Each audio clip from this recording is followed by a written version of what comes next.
Boleh minum jus mangga nanti di rumah. Buat sama mama ya sayang ya.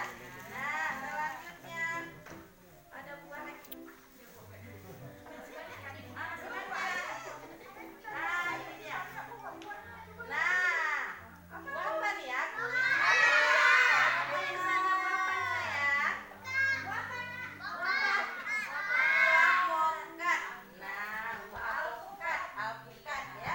Nah, alpukat ini bisa juga dibuat es teler ya. Juga banyak mengandung vitamin ya. Terus dia juga mengandung karbohidrat, vitamin C, vitamin B1, B2. Nah, alpukat ini kan bisa untuk menambah berat badan anak-anak. Ya, anak-anaknya kalau misalnya nggak mau makan, nah bisa bilang sama mama, mama hari ini beli jus pokat, adik mau makan jus pokat aja. Boleh ya? Boleh. Nah, suka deh, apa Dan rasanya? mainan yang ditambah ya.